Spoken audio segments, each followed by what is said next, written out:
দমে নতুন এক পূজা চেরিকে দেখতে পাবে দর্শক। চঞ্চল চৌধুরী, আফরান নিশোর সাথে স্ক্রিন শেয়ার করাটা ছিল সৌভাগ্য।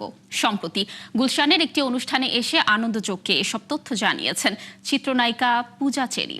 আসন্ন ঈদ উল ফিতরে প্রেক্ষাগৃহে মুক্তি পেতে যাচ্ছে রেদওয়ান রনির দম সিনেমায় কাজ করার অভিজ্ঞতা জানিয়েছেন এই অভিনেত্রী। আরিফ হকের প্রতিবেদন।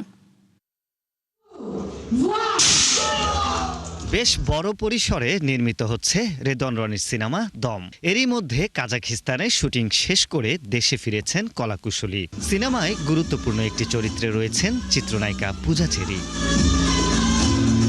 শুটিংয়ে অংশ নিয়েছেন পূজা, জানালেন দুর্দান্ত অভিজ্ঞতার কথা। রেদওয়ান রনি ভাইয়ের কথা যদি বলি, হি ইজ অ্যামেজিং ডিরেক্টর। এরকম ধরনের কাজ আসলে অ্যাক্টিং করে হয় না, এটা ফিল করতে হয় এবং ফিলের সাথে সাথে আসলে অনেক কিছু এক্সপিরিয়েন্স করতে হয়।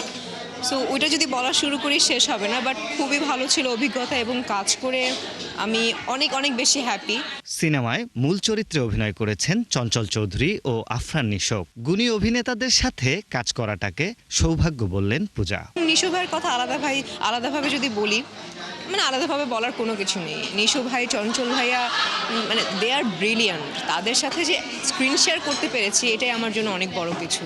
সো তাদের সাথে কাজ করে খুবই মানে দে আর ভেরি সাপোর্টিভ। প্রতিভা থাকলেও নিজেকে মেলে ধরার তেমন সুযোগ পাননি এই অভিনেত্রী। দমে এক নতুন পূজাকে আবিষ্কার করবেন দর্শক, এমনটা জানালেন এই চিত্রনায়িকা। কনফিডেন্টলি বলতে পারি, দমের যেই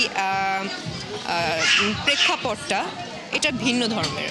এটা অন্যান্য কমার্শিয়াল মুভির সাথে কম্পেয়ার করলে হবে না, বাট এটা হচ্ছে একটা স্টোরি বেস মানে কাহিনী। আশা করছি এবার ঈদ উল ফিতরে দর্শক অন্যরকম এক পূজাকে আবিষ্কার করতে পারবে।